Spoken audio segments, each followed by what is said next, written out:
So Doug, we're back at the feast or famine spot. We are, Frank. Yeah. But the weather's cooled down, thank goodness. It has. Yeah, we had 30, I don't know, 30 and a lot yesterday, and today's only high 20s. So it should be a lot more pleasant. However, this may be a feast or famine spot. It's always a noisy spot. We're right next to a highway.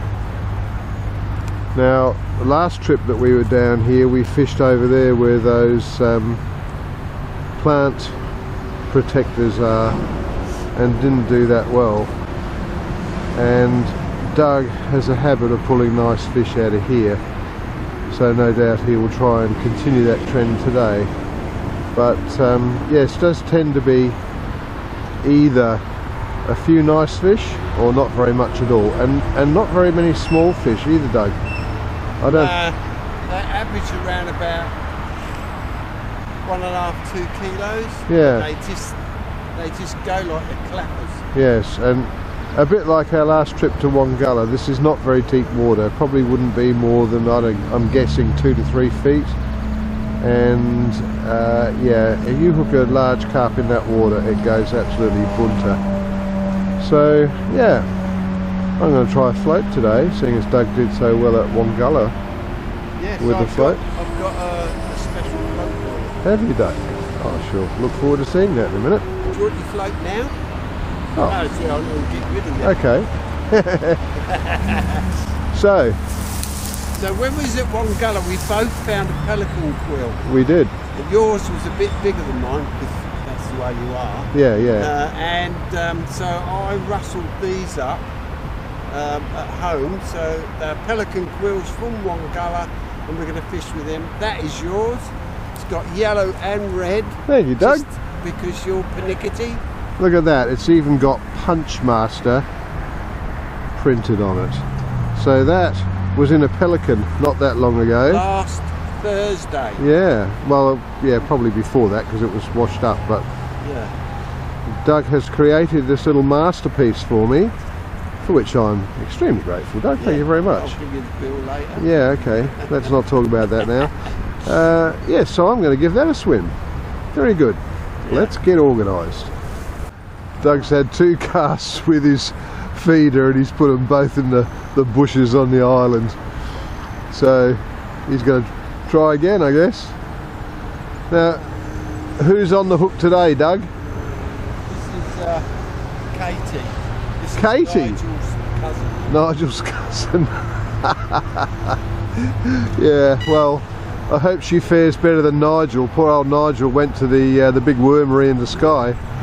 It's so sad, Frank. It is really. They've all got souls. They've all got souls. Yeah, I thought I'd get in before you. I'm going to see if I can carp without hitting that bloody island. All right. Well, we're going to watch you. Twice out of 2 hours, 3 times. Here we go. Take 3. Oh, pretty good. Pretty good. I don't know what came off. Yeah, I don't know what came off. I'll have a look. I hope it wasn't Katie. No. Yeah. Okay, so I've got Doug's float rigged and I'm going to just fish that out in front of me here, and I've got a feeder out, not quite as close to the island as Doug put his, but out towards that bunch of birds. Well, it's the first time I've seen a pelican down here. Yeah, that's not usual. Well, I think that's a sign that the water is gradually drying up. We've had such a dry summer and there's no rain in sight for at least another 10 days. Okay, so the Punchmaster pelican quill is rigged. I've just got a little bit of bread on there and I'm going straight out in front.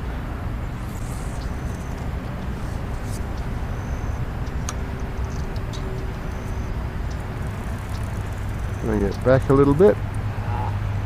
That's where the burley is, the ground bait into the holder. Doug's got his pelican quill float on as well, so both the ones that you saw earlier are out in the water and plumbing the depth. I said 2 to 3 feet. Well, that must be when the tide's in, because it's little more than half that in actual fact. So very shallow, and even just down here by the bank you can see the water level's really dropped. Mind you, we've just come from a fishing trip where we were fishing in very, very shallow water, so I don't think that's going to put the fish off. And it is cloudy today, so there's no reason why the fish wouldn't be out and about, and they're certainly not going to feel threatened by being in bright sunlight. So keep our fingers crossed. We haven't been here very long. Anything to add, Doug? Not really, Frank. Good. Tight lines. Can you see me over there? Hold on. Yes. Oh yeah, sort of. He does like to wear this camo gear, and then I have to play spot the Doug. Pelican quill floats are out there doing their thing. The feeders are out there doing their thing. Unfortunately, the fish aren't. What's your theory, Doug? Well, they're not doing it at the moment, Frank. It's 9:05. I know we're not at the place, but my experience here is they tend to bite a little bit mid-morning. Mid-morning? Yeah. So he could be here for a while. Yeah. Yeah, it's just about patience, Frank, you know. Yeah, well, you know about patience. It. Yeah, yeah. Yeah, well, I've been for one walk already. Could well be another one soon. Yeah.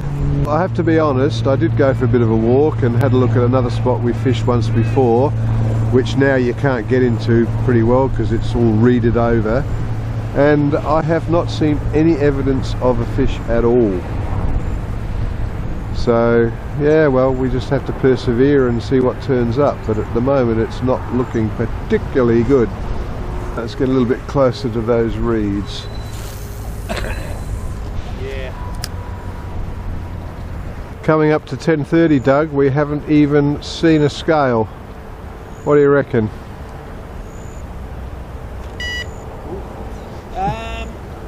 Well, I think this is a setup, Frank, because you just said to me, before you started filming, you said, I'm going to put you on the spot. I think you're making that up. No. There's no evidence whatsoever that I said that. Because we haven't had a touch, have we? We have not. No. It's sort of, yeah, it's not happening. No. I'm sensing a donut, Doug. Yeah, I must admit it has crossed my mind, but being more patient than you are, which is incredible because I'm not a patient man, I think we've got an hour. You reckon? Yeah. Yes, I think you're right. 11:30. Yeah, I think so. Cut and print. Stumps. As I've said to you before, sometimes you just get the sense that it's not going to happen, and there has not been any evidence of fish at all. No splashes or swirls, nothing. So they got to be here. They are here. But they're just not here. Yeah. At this point. But Frank, in all fairness, you can't go anywhere on the planet and say like we're going to catch it up past 10. You can't do that. But you do. You say that at Windvale all the time. At Windvale. Yeah. Not here. No. Not up the river. I never sat there. At Windvale up past 10. I don't care about all these other blokes who've got videos. But this isn't Windvale. Well, all those people, those hundreds of people that have commented and said, well, we went to Windvale at 10:30 because Doug said there'd be fish and we didn't catch anything. Yeah, that's because they're not you.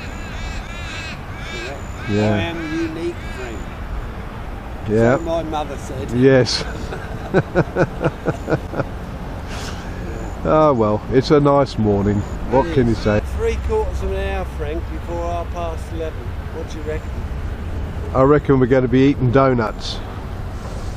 Chocolate donuts? No, I don't think there'll be chocolate.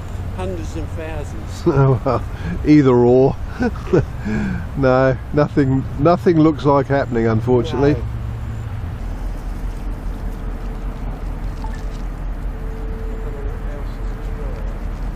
Right, this is pretty well last throw of the dice, as Doug just said.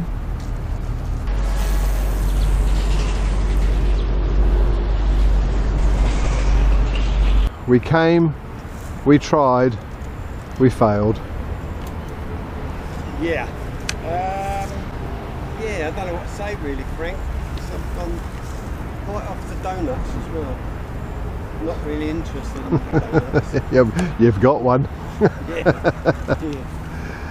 Oh well, it's almost 11:30 and we literally have not had a touch. So rather disappointing, but that's the way it goes sometimes. Just to show you that we don't always catch fish. I'll blame Doug, he'll blame me. What the hell. So that's it. Never mind, there's always next time. If you've enjoyed the video, please subscribe and we'll see you in the next one. You know what's coming next, don't you? Oh. Say goodbye, Doug. Yeah, goodbye, Doug. Mr. Grumpy.